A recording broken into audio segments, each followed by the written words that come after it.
সিনেমার পর্দায় crime thriller তো আমরা কম বেশি সবাই দেখি। নির্মম খুন আর সেই খুনের রহস্য উদ্ঘাটনের গল্প শুনে অনেক সময় আমাদের গা শিউরে ওঠে। কিন্তু ভাবুন তো, এমন কোনো ভয়ঙ্কর ঘটনা যদি সিনেমার কল্পকাহিনী না হয়ে বাস্তবে আমাদের আশেপাশে ঘটে থাকে। কেরালার কান্নুর জেলায় ঘটে যাওয়া এমনই এক নির্মম খুনের তদন্তের গল্প নিয়ে তৈরি হয়েছে সম্প্রতি মুক্তিপ্রাপ্ত সিনেমা উইর। সদ্য দায়িত্ব নেওয়া এক পুলিশ অফিসার কিভাবে এই রহস্যময় হত্যাকাণ্ডের তদন্ত করেছিলেন, সেই ঘটনাগুলি যেন তার ডায়েরির পাতা থেকে উঠে এসেছে এই সিনেমায়।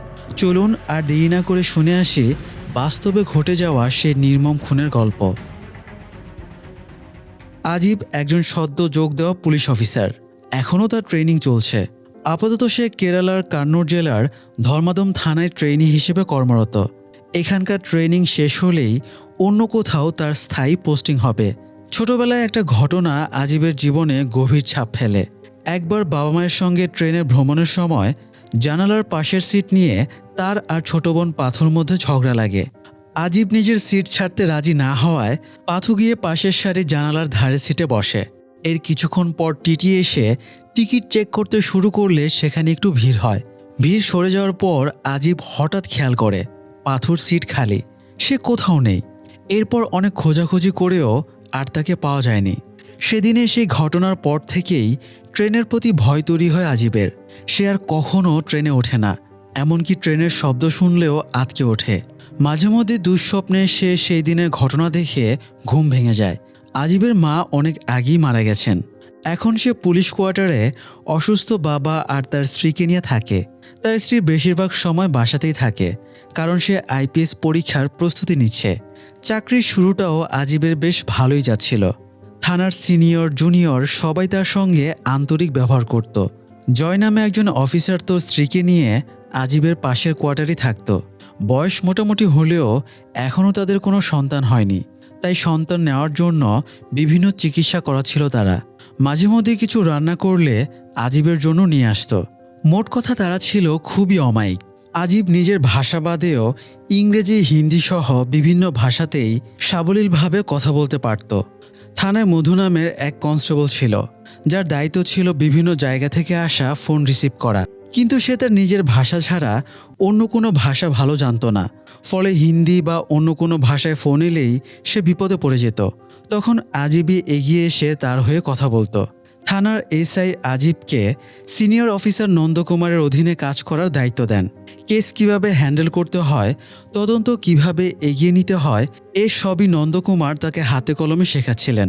সবকিছু ঠিকঠাকই চলছিল, কিন্তু হঠাৎ এমন একটা কেসের দায়িত্ব এসে পড়ে আজিবের কাঁধে, যা মুহূর্তেই তার ক্যারিয়ারের মোড় ঘুরিয়ে দেয়। একটা কেস তদন্ত করতেই যেন তার কয়েক বছরের অভিজ্ঞতা হয়ে যায়। একদিন হঠাৎ থানায় একটা কল আসে। খবর পাওয়া যায় একটা কুয়োর ভেতরে ডেড বডি পাওয়া গেছে। আজিব দ্রুত ঘটনাস্থলে পৌঁছে দেখে কুয়োর ভেতরে এক তরুণীর লাশ পড়ে আছে। চারপাশে উৎসুক মানুষের ভিড়। নন্দকুমার তখনও পৌঁছাতে পারেননি, তাই আজিব ফোন করে তার কাছ থেকে জানতে চায় কি করতে হবে। নন্দকুমারের নির্দেশে সে প্রথমে ফায়ার সার্ভিসে খবর দেয়। কিছুক্ষণ পর ফায়ার সার্ভিস এসে লাশটা কুয়ো থেকে তুলে আনে। লাশটা কয়েকদিনের পুরনো হওয়ায় পচে ভয়ানক দুর্গন্ধ ছড়িয়ে পড়েছিল। জীবনে এই প্রথম এমন একটা লাশের এত কাছে দাঁড়িয়েছে আজিব। গন্ধটা সে সহ্যই করতে পারছিল না, কিন্তু কাজ তো কাজই, দায়িত্ব থেকে তো আর পালানো যায় না। এর মধ্যে নন্দকুমার এসে বাকি পরিস্থিতি সামলে নেন। লাশটা উপর হয়ে পড়ে থাকায় আজিবকে হাত দিয়ে সেটাকে সোজা করতে হয়। প্রাথমিক তদন্তে তেমন কিছুই পাওয়া যায় না। আশেপাশে উপস্থিত কেউই লাশের পরিচয় দিতে পারে না। তাই আপাতত এটাকে আত্মহত্যার ঘটনায় ধরে নিয়ে মরদেহ ময়নাতদন্তের জন্য পাঠানো হয়। সেদিন বাসায় ফিরে আজিব বারবার হাত ধুতে থাকে। কিছুই খেতে পারছিল না, কারণ সেই পচা লাশের গন্ধ যেন এখনও তার নাকে লেগে আছে। ঠিক তখনই জয় আর তার স্ত্রী বিরিয়ানি নিয়ে আসে। আজিবের অবস্থা দেখে জয় শুধু একটা কথাই বলে, সময় গেলে সব ঠিক হয়ে যাবে। নতুন অফিসার হওয়ায় এই কেসের তদন্তের দায়িত্ব এসআই আজিবের হাতেই তুলে দেন। এরপরও কেউ এসে লাশ শনাক্ত করে না। ডাক্তার প্রাথমিকভাবে জানান শরীরে কোনো আঘাতের চিহ্ন নেই। বিস্তারিত কিছু বলতে হলে পোস্টমর্টেম রিপোর্টের জন্য অপেক্ষা করতে হবে। সব মিলিয়ে ঘটনাটা তখনও আত্মহত্যাই মনে হচ্ছিল। তবে সবচেয়ে জরুরি কাজ ছিল মেয়েটির পরিচয় খুঁজে বের করা। আজিব খেয়াল করে মেয়েটির হাতে কন্নড় ভাষায় একটা ট্যাটু করা আছে। সেটা দেখেই তার মনে হয় মেয়েটি সম্ভবত স্থানীয় নয়, হয়তো কাজের জন্য অন্য জায়গা থেকে এসেছে। কারণ এই এলাকায় বাইরে থেকে আসা শ্রমিকদের নির্দিষ্ট একটা জায়গাতেই থাকার ব্যবস্থা করা হয়। আজিব জয়কে নিয়ে প্রথমে লাশ উদ্ধারের জায়গাটা ঘুরে দেখে, তারপর চলে যায় সেই শ্রমিকদের এলাকায়। কিন্তু এত বড় এলাকায় একজন অচেনা মেয়ের পরিচয় খুঁজে বের করা সহজ ছিল না। তাই সে যায় ফ্যামিলি হেলথ কেয়ার নামের একটি সেন্টারে। বিভিন্ন রোগ নিয়ে জরিপ করার কারণে ওই এলাকার মানুষের একটি তালিকা তাদের কাছে ছিল। সেই তালিকা দেখে আজিব আন্দাজ করার চেষ্টা করে মেয়েটি কোথা থেকে এসে থাকতে পারে। এরপর তারা তামিলনাড়ু থেকে আসা শ্রমিকদের এলাকায় গিয়ে লাশের ছবি দেখিয়ে খোঁজ করতে শুরু করে। সেখানে দুর্গা নামের এক মহিলা অনেকক্ষণ ইতস্তত করার পর মুখ খোলে। মজার বিষয় হলো, লাশ উদ্ধারের দিন সেও ঘটনাস্থলে উপস্থিত ছিল। দুর্গা জানায় এতদিন কিছু বলেনি একটা কারণেই, তার বোন বিদেশে কাজে যাওয়ার প্রস্তুতি নিচ্ছিল। আর সে শুনেছিল পুলিশের ঝামেলায় জড়ালে বিদেশে যাওয়া আটকে যেতে পারে। দুর্গার কাছ থেকে প্রথম জানা যায় মৃত মেয়েটির নাম শোভা। সে তাদের সঙ্গেই একটা নির্মাণ প্রকল্পে কাজ করত। শোভার এক ছেলে আর এক মেয়ে ছিল। দুর্গা একদিন তাদেরকেও কাজের জায়গায় দেখেছিল। শোভার হাতের ট্যাটু দেখে দুর্গা জানায় সেখানে কন্নড় ভাষায় রাজু লেখা। এই তথ্য পেয়ে আজিব চলে যায় সেই নির্মাণস্থলে। সেখানে শিবু নামের একজন সুপারভাইজারকে জিজ্ঞাসাবাদ করা হয়। শিবু জানায় প্রায় 10 দিন আগে শোভার স্বামী রাজুই তাকে এখানে কাজে এনে দিয়েছিল। রাজুর নাম শুনেই আজিব বোঝা যায় শোভার হাতের ট্যাটুর রহস্য আসলে কি।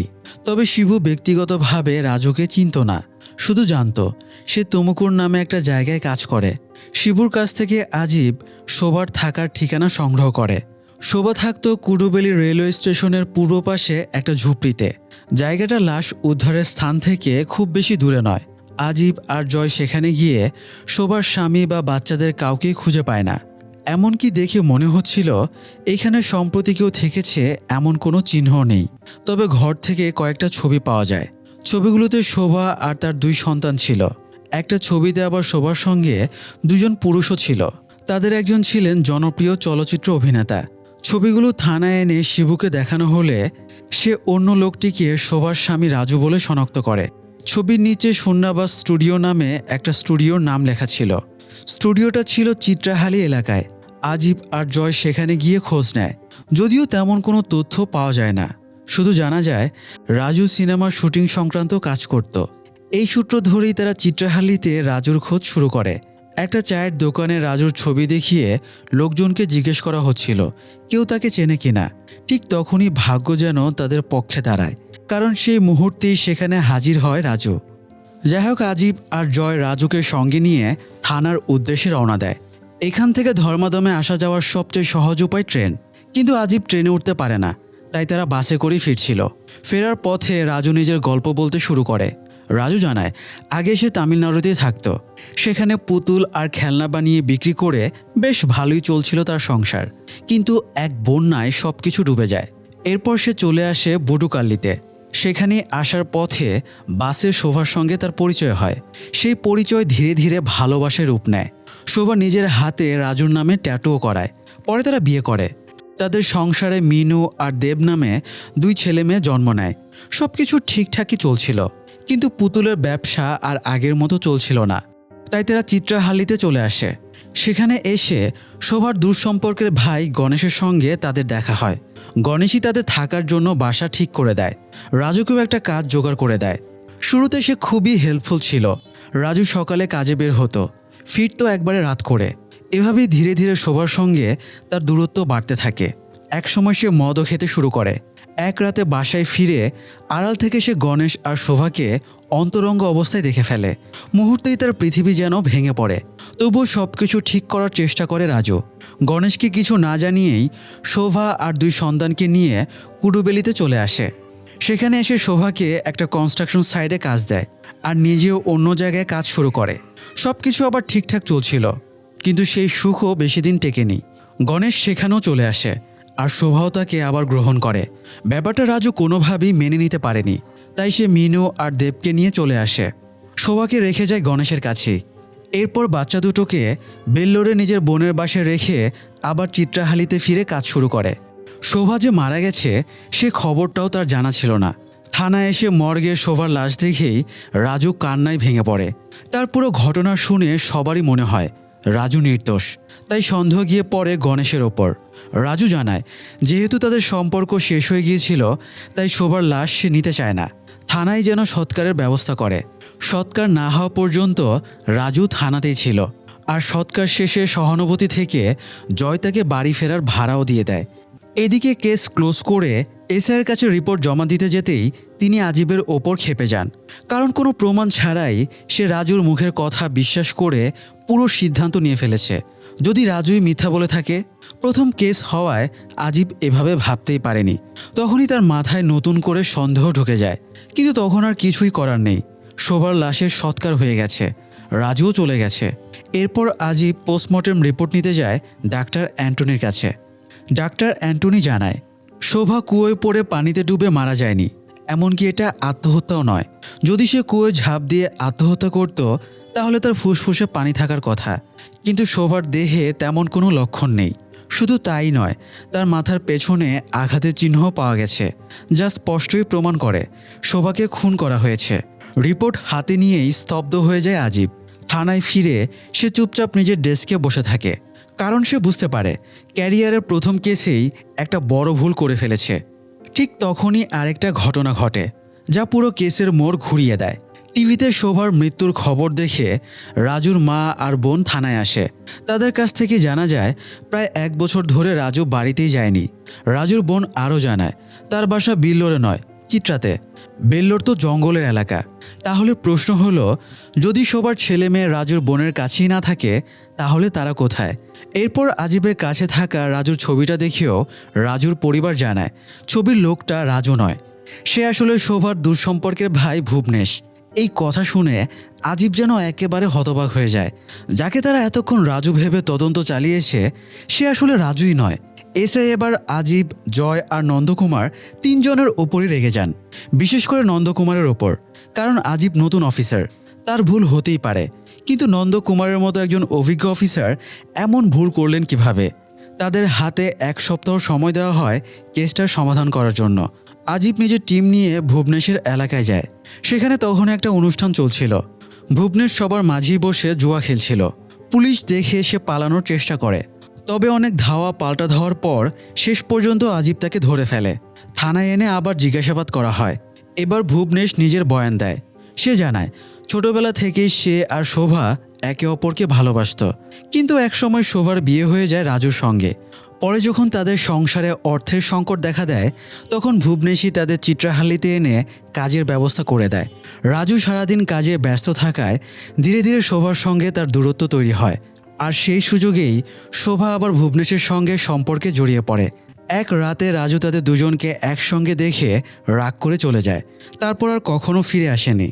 এরপর নতুন করে জীবন শুরু করার জন্য ভুবনেশ শোভাকে নিয়ে কুটুবেলিতে চলে আসে, কিন্তু শোভার হাতে তখনও রাজু নামের ট্যাটু ছিল। তাই শোভার কথা মতোই ভুবনেশ সবার কাছে নিজের পরিচয় দেয় রাজু হিসেবে, যাতে সবাই ভাবে তারা স্বামী স্ত্রী। একসময় ভুবনেশ শুধু শোভাকেই নয়, শোভার ছেলে মেয়েকেও আপন করে নেয়, কিন্তু শুটিংয়ের কাজের কারণে তাকে মাঝে মধ্যে বাড়ির বাইরে থাকতে হতো। একদিন কাজ শেষে ফিরে এসে সে দেখে বাচ্চা দুটো বাসায় নেই। শোভাকে জিজ্ঞেস করলে সে জানায় রাজু এসে বাচ্চাদের নিয়ে গেছে। অদ্ভুতভাবে এতে শোভা বরং খুশিই হয়। সে বলে আপদ বিদায় হয়েছে। এই কথাটাই ভুবনেশ সহ্য করতে পারেনি।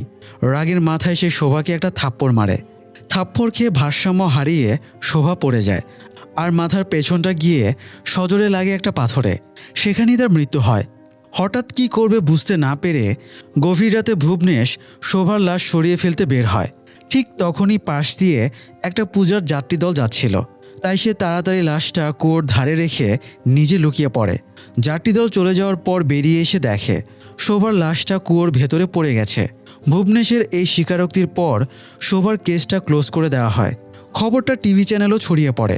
তবে তখন কেই বা জানতো কেসটা আসলে তখনও শেষ হয়নি। এর পেছনে লুকিয়ে ছিল আরও ভয়ঙ্কর এক রহস্য। তো যাই হোক, ভুবনেশকে পরবর্তী বিচারের জন্য জেলে পাঠানো হয়। এর কয়েকদিন পর একদিন আজিব মধুর কাছে আসা টেলিফোন কেসগুলো ফাইল করছিল। তখন হঠাৎ একটা বিষয় তার চোখে পড়ে। অনেকদিন আগে বেল্লোরো ফরেস্ট এলাকা থেকে একটা মিসিং কেস এই থানায় পাঠানো হয়েছিল। সেখানে একটা অজ্ঞাত পরিচয়ের ডেড বডি পাওয়া গিয়েছিল। পরিচয় নিশ্চিত করা না যাওয়ায় আশেপাশের সব থানাতেই খবর পাঠানো হয়েছিল। হঠাৎ আজিবের মনে পড়ে ভুবনেশ বলেছিল বেলুড়েতেই নাকি তার বোন থাকে, কিন্তু এত জায়গা থাকতে সে বানিয়ে বানিয়ে বেলুড়ের কথাই কেন বলল? সেখান থেকে আজিবের মনে নতুন করে সন্দেহ জাগে।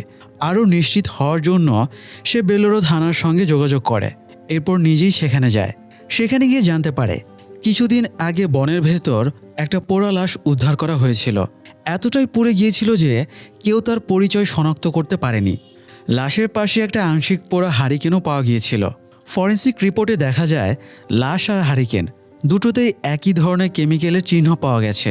তাই ধারণা করা হয় যে ব্যক্তি লাশে আগুন দিয়েছিল হারিকেনটাও তারই ছিল। হারিকেনটার পেছনে একটা দোকানের নাম লেখা ছিল। আজিব সেই দোকানে গিয়ে জানতে পারে হারিকেনটা সাধারণ কোনো হারিকেন ছিল না। এটা বিশেষভাবে কাস্টমাইজ করে বানানো হয়েছিল একটা সিনেমার শুটিংয়ের জন্য। শুধু একটা নয়, এমন প্রায় 20টা হারিকেন বানানো হয়েছিল। সিনেমার একটা গানের সেট সাজানোর জন্যই এগুলো ব্যবহার করা হয়েছিল। ভুবনেশও যেহেতু ফিল্মে কাজ করত আর তার হাতেও পোড়ার দাগ ছিল, তাই আজিবের কাছে দুয়ে দুয়ে 4 মিলতে শুরু করে। সে সঙ্গে সঙ্গে জেল থেকে ভুবনেশকে আবার কাস্টাডিতে এনে জিজ্ঞাসাবাদ শুরু করে। শুরুর দিকে ভুবনেশ কিছুতেই মুখ খুলছিল না, তবে কড়া জিজ্ঞাসাবাদের মুখে শেষ পর্যন্ত ভেঙে পড়ে। আর তখনই বেরিয়ে আসে আরও ভয়ঙ্কর এক সত্য। ভুবনেশ জানায় তাদের দুজনকে অন্তরঙ্গ অবস্থায় দেখার পর থেকেই রাজু শোভার ওপর প্রচণ্ড ক্ষেপে যায়, প্রায় তাকে মারধর করত। আর সেই কারণেই রাজুর প্রতি শোভার মনে তীব্র ঘৃণা জন্মায়। একসময় শোভা ভুবনেশকে বলে এভাবে চলতে থাকলে রাজু একদিন সত্যিই তাকে মেরে ফেলবে। একদিন রাজু নিজের অটো নিয়ে শোভার বাসায় আসে। তখনও সে বাচ্চাদের সামনেই শোভাকে মারধর করছিল। ঠিক সেই সময় সেখানে পৌঁছে যায় ভুবনেশ। সেদিন সে সঙ্গে করে মদও নিয়ে গিয়েছিল, একসঙ্গে বসে খাবে বলে। কিছুক্ষণ একসঙ্গে মদ খাওয়ার পর রাজু পুরোপুরি মাতাল হয়ে যায়। আগেই সে রাগে ফুঁসছিল, তার উপর নেশার ঘোর। হঠাৎই সে শোভার সঙ্গে সম্পর্কের অভিযোগ তুলে ভুবনেশের ওপর ঝাঁপিয়ে পড়ে। দুজনের মধ্যে হাতাহাতি শুরু হয়ে যায়। মারামারি এক পর্যায়ে শোভা একটা দড়ি এগিয়ে দেয় ভুবনেশের দিকে। ইশারাটা ছিল স্পষ্ট। ভুবনেশ সেই দড়িটা রাজুর গলায় পেঁচিয়ে তাকে শ্বাসরোধ করে হত্যা করে। এরপর সে আর শোভা মিলে রাজু লাশ নিয়ে যায় বেল্লোরো ফরেস্টে। ফিল্মের শুটিংয়ে ব্যবহার করা হারিকেনগুলো ভুবনেশের খুব পছন্দ হয়েছিল, তাই একটা সে নিজের কাছেই রেখে দিয়েছিল। সেদিন এটাও অটোর ভেতরেই ছিল। বনের গভীরে গিয়ে রাজুর লাশে জ্বালানি তেল ঢালে ভুবনেশ। এরপর হারিকেনে আগুন জ্বালিয়ে লাশে আগুন ধরাতে যায়। সেই সময় হারিকেনটা ছিল শোভার হাতে, কিন্তু দুর্ভাগ্যবশত আগুন হারিকেনও ছড়িয়ে পড়ে। তার আঁচ গিয়ে লাগে ভুবনেশের হাতে, আর সেখানেই তার হাত খানিকটা পুড়ে যায়। এরপর লাজুর লাশ পুড়িয়ে তারা দেব আর মিনাকে নিয়ে কুড়ুবেলিতে পালিয়ে আসে। সেই থেকে ভুবনেশ সবার কাছে নিজের পরিচয় দেয় রাজু হিসেবে। সবকিছু ঠিকঠাকই চলছিল, কিন্তু ঝামেলা শুরু হয় অন্য জায়গায়। একসময় শোভা ভুবনেশের বাড়িতে যেতে চায়। সে চেয়েছিল ভুবনেশ তাকে বিয়ে করে নিজের সংসারে নিয়ে যাক, কিন্তু ভুবনেশ তাতে রাজি ছিল না, কারণ সে আগে বিবাহিত ছিল, তার নিজের স্ত্রী সন্তানও ছিল। প্রত্যাঘাত হয়ে শোভা প্রচণ্ড রেগে যায়। এরপর সে ভুবনেশকে ব্ল্যাকমেল করা শুরু করে। সে হুমকি দেয় যদি ভুবনেশ তাকে বিয়ে না করে তাহলে রাজুকে হত্যার পুরো ঘটনাই সে পুলিশের কাছে বলে দেবে। ভুবনেশ কোনোভাবেই নিজের সংসার ভাঙতে চায়নি, আবার জেলেও যেতে চায়নি। তাই এক রাতে শোভা ঘুমিয়ে থাকতেই বালিশ চাপা দিয়ে তাকে হত্যা করে। এরপর লাশ সরিয়ে ফেলতে যাওয়ার সময়ই পূজার যাত্রীদের দেখে সে কুয়োর ধারে লাশটা রেখে লুকিয়ে পড়ে, কিন্তু দুর্ভাগ্যবশত লাশটা কুয়োর ভেতরে পড়ে যায়। ফলে রাজুর লাশের মতো এটাকে আর গায়েব করা সম্ভব হয়নি। কিন্তু এখানেই আরেকটা বড় প্রশ্ন সামনে আসে, যদি রাজু আগেই মারা গিয়ে থাকে তাহলে শোভার ছেলে মেয়ে তার কাছে নেই, তাহলে তারা এখন কোথায়? ভুবনেশ জানায় শোভাকে হত্যার পর প্রথম সে দেব আর মিনাকে ফেলে রেখেই পালিয়ে যেতে চেয়েছিল, কিন্তু এতদিনে বাচ্চা দুটোর প্রতি তার একটা মায়া তৈরি হয়ে গিয়েছিল। তাই তাদের খাইয়ে দাইয়ে সে রেলওয়ে স্টেশনে নিয়ে যায়। তারপর ট্রেনে তুলে তাদের বসিয়ে রেখে খাবার কিনতে যাওয়ার অজুহাতে নেমে পড়ে। এরপর আর কখনো ফিরে যায়নি। দেব আর মিনা এরপর কোথায় আছে সেটা ভুবনেশেরও জানা নেই। পরে রেলওয়ে স্টেশনের সিসিটিভি ফুটেজ দেখে নিশ্চিত হওয়া যায় এই কথাগুলো অন্তত সে সত্যি বলেছে। অবশেষে শোভা আর রাজুর হত্যাকাণ্ডের আসামিকে পাওয়া গেল, কিন্তু দুইটা নিষ্পাপ বাচ্চা তখনও নিখোঁজ। আর তারা কোথায় আছে সেটা কেউই জানতো না। তো যাই হোক, এই ঘটনার পর থেকেই আজিবের মধ্যে নতুন একটা ট্রমা কাজ করতে শুরু করে। কারণ সে নিজেও তো ছোটবেলায় ট্রেনে করেই নিজের বোনকে হারিয়েছিল।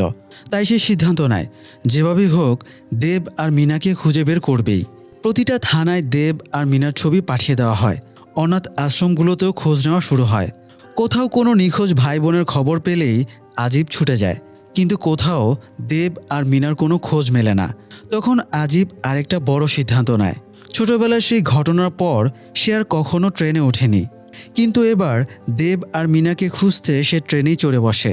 যে স্টেশন থেকে ভুবনেশ দেব আর মিনাকে ট্রেনে তুলে রেখে গিয়েছিল, আজিবও সেখান থেকেই যাত্রা শুরু করে। তারপর একের পর এক স্টেশনে নেমে সবার কাছে দেব আর মিনার ছবি দেখিয়ে খোঁজ নিতে থাকে। কেউ তাদের দেখেছে কি না সেটাই জানার চেষ্টা করে, কিন্তু কোনো লাভ হয় না। বহু বছরের ট্রমা ভেঙে ট্রেনে উঠেও এতগুলো স্টেশন ঘুরেও সে তাদের খুঁজে পায় না। তার উপর আরেকটা সমস্যা ছিল, আজিবের কাছে যে ছবি ছিল সেটা দেব আর মিনার অনেক ছোটবেলার। এতদিনে তাদের চেহারা নিশ্চয়ই অনেক বদলে গেছে, তাই ছবি মিলিয়ে খুঁজে বের করাটাও সহজ ছিল না। অনেক খোঁজাখুঁজির পর এক সময় আজিব প্রায় হাল ছেড়েই দেয়। ঠিক তখনই একদিন জয় তার স্ত্রীকে নিয়ে আজিবের বাসায় আসে। আজিব জানায় যেখান থেকেই খবর এসেছে সব জায়গাতেই সে গেছে, কিন্তু কোথাও দেব আর মিনাকে খুঁজে পাওয়া যায়নি। শুধু সপ্তাহখানেক আগে মুম্বাইয়ের একটা থানা থেকে একটা খবর এসেছিল, সেখানে আর যাওয়া হয়নি। আজিবকে এতটা হতাশ দেখে জয় বলে শেষবারের মতো আরেকটা চেষ্টা করা যাক, এবার সেও সঙ্গে যাবে। কারণ যদি ভাগ্যক্রমে ওরাই সত্যি দেব আর মিনা হয়, তাহলে না গিয়ে সারা জীবন আফসোস করতে হবে। জয় আর তার স্ত্রীর মনেও একটা কষ্ট ছিল। যেখানে তাদের নিজের কোনো সন্তানই হচ্ছে না, সেখানে কেউ নিজের হাতে ছোট্ট দুইটা বাচ্চাকে রেল স্টেশনে ফেলে গেছে। আসলে দেব আর মিনাকে খোঁজার কাজটা আজিব করছিল পুরোপুরি নিজের উদ্যোগে, কারণ শোভার মার্ডার কেস তো অনেক আগেই ক্লোজ হয়ে গেছে। এদিকে আজিবের ট্রেনিং পিরিয়ডও শেষ হতে আর মাত্র এক সপ্তাহ বাকি। তার আগেই সে দেব আর মিনাকে খুঁজে বের করতে চায়, কারণ এরপর তার পোস্টিং কোথায় হবে সেটাই তো জানা নেই। তার চেয়েও বড় কথা, দেব আর মিনাকে খুঁজে না পাওয়া পর্যন্ত এই কেসটাও তার কাছে অসম্পূর্ণ। তাই শেষবারের মতো আরেকটা সুযোগ নেয় আজিব আর জয়। তারা চলে যায় মুম্বাইয়ের সেই থানায়। সেখানে গিয়ে তারা জানতে পারে বাচ্চা দুটো ইতিমধ্যেই একটা হিউম্যান ট্রাফিকিং চক্রের হাতে পড়ে গেছে। এই থানার ডিএসপি ছিলেন একজন নারী অফিসার। তিনি জানান অনেকদিন ধরেই তিনি এই চক্রের বিরুদ্ধে গোপনে কাজ করছেন। উদ্দেশ্য একটাই, পুরো চক্রটাকে মূল থেকে ধ্বংস করা। তিনি আজিব আর জয়কে বলে দেন দেব আর মিনাকে কোথায় রাখা আছে। এরপর নিজের বিশ্বস্ত অফিসার পেনডেকারকে তাদের সঙ্গে পাঠিয়ে দেন, যাতে বাচ্চা দুটোকে শনাক্ত করা যায়। পেনডেকার তাদের নিয়ে শহরের অনেক অলিগলি ঘুরে শেষ পর্যন্ত সেই হিউম্যান ট্রাফিকিং চক্রের আস্তানায় পৌঁছে। সেখানে পৌঁছে বোঝা যায় চক্রের লিডারের সঙ্গে পেনডেকার আর ডিএসপির আগেই যোগাযোগ ছিল। ডিএসপির কথা শুনেই লোকটা বাচ্চাদের দেখাতে রাজি হয়ে যায়। সে নিজের একজন লোককে ডেকে বলে আজিব, জয় আর পেনডেকারকে ভেতরে নিয়ে যেতে। ভেতরে যেতে যেতেই আজিব বুঝতে পারে এখানে শুধু শিশু পাচারই হয় না, যেসব মেয়েদের ধরে আনা হয় তাদের অনেককে জোর করে যৌনকর্মে বাধ্য করা হয়। এইসব দেখে আজিবের বুকটা আরও ভারী হয়ে ওঠে। তার মনে হতে থাকে তার ছোট বোন পাথুর সঙ্গেও কি এমন কিছু ঘটেছিল। এরপর লোকটা তাদের একটা বড় ঘরে নিয়ে যায়। ঘরটা ভর্তি ছিল ছোট ছোট অনেক শিশুতে, যাদের সবাইকে কোথাও না কোথাও থেকে ধরে এনে এখানে আটকে রাখা হয়েছে। আজিব একে একে প্রতিটা বাচ্চার মুখ দেব আর মিনার ছবির সঙ্গে মিলিয়ে দেখতে থাকে। হয়তো ওদের মধ্যেই কোথাও আছে দেব আর মিনা। এই সময় আজিব আর জয়ের দুজনের মনেই একটা কষ্ট কাজ করছিল। দেব আর মিনাকে যদি পেয়েও যায়, তবুও তো শুধু ওদের দুজনকেই নিয়ে যেতে পারবে। বাকি এতগুলো শিশু রয়ে যাবে এই মানসরূপী অমানুষগুলোর হাতেই। কিন্তু এত খুঁজেও দেব আর মিনাকে পাওয়া যায় না। হতাশ হয়ে আজিব যখন ফিরে আসতে যাবে, ঠিক তখনই হঠাৎ তার চোখ যায় ঘরের এক কোণে। দেব আর মিনা চুপচাপ সেখানেই বসে আছে। এতদিনের খোঁজাখুঁজির পর প্রায় হাল ছেড়ে দিয়ে শেষবারের মতো চেষ্টা করতে এসে অবশেষে আজিব শোভার দুই সন্তানকে খুঁজে পায়। তাদের নিয়ে সে আর জয় ফিরে আসে ধর্মাদম থানায়। ততক্ষণে খবরটা মিডিয়াতেও ছড়িয়ে পড়েছে। তারা যখন দেব আর মিনাকে নিয়ে থানায় পৌঁছায়, বাইরে তখন সাংবাদিকদের ভিড়। নতুন এই পুলিশ অফিসারের অসাধারণ সাফল্যের খবরই তখন সবার শিরোনাম। দেব আর মিনা নিজেদের বাবা মাকে হারিয়েছে, এটা সত্যি, কিন্তু ভাগ্য ভালো অন্তত তারা সেই ভয়ঙ্কর অপরাধ চক্রের হাত থেকে বেঁচে ফিরতে পেরেছে। হয়তো সরকারিভাবে তাদের জন্য নতুন জীবনের ব্যবস্থা করা হবে, অথবা কোনো ভালো পরিবার তাদের দত্তক নেবে। আর দেব আর মিনাকে খুঁজে পাওয়ার মধ্য দিয়ে শেষ হয় শোভার মার্ডার কেসের তদন্ত। প্রতি বছর হাজার হাজার শিশু নিখোঁজ হয়। তাদের মধ্যে কিছু শিশুকে খুঁজে পাওয়া গেলেও বাকিদের অনেকেই হিউম্যান ট্রাফিকিং চক্রের শিকার হয়। আর কেউ কেউ পড়ে আরও ভয়ঙ্কর সব অপরাধ চক্রের হাতে। সেখানেই শেষ হয়ে যায় তাদের স্বাভাবিক জীবন। এত বড় অপরাধ চক্রের বিরুদ্ধে অনেক সময় পুলিশেরও করার মতো খুব বেশি কিছু থাকে না, তবুও তাদের মধ্যে কেউ কেউ হাল ছাড়ে না। সেই চেষ্টার ফলেই দেব আর মিনার মতো কিছু শিশু নতুন করে বেঁচে থাকার সুযোগ পায়। বন্ধুরা, শোভার এই মার্ডার কেসটা শুধু একটা খুনের তদন্ত ছিল না, এতে দেখানো হয়েছে কিভাবে পরকীয়া একটা পরিবার ধ্বংস করে দিতে পারে। আর এই কেসের তদন্ত করতে গিয়ে একজন নতুন পুলিশ অফিসার খুব কাছ থেকে দেখেছে মানুষের সবচেয়ে অন্ধকার রূপ, দেখেছে সমাজের সেই ভয়ঙ্কর দিক যেটা আমাদের অনেকের চোখের আড়ালেই থেকে যায়। তাই আমাদেরও উচিত সবসময় চোখ কান খোলা রাখা, আশেপাশের অসহায় শিশুদের প্রতি যতটা সম্ভব সাহায্যের হাত বাড়িয়ে দেওয়া, আর নিজের সন্তানদের নিরাপদে রাখা, যাতে কোনো অপরাধ চক্র কখনোই তাদের নিজেদের স্বার্থে ব্যবহার করতে না পারে। আজ এই পর্যন্তই, দেখা হবে পরের আয়োজনে। ধন্যবাদ।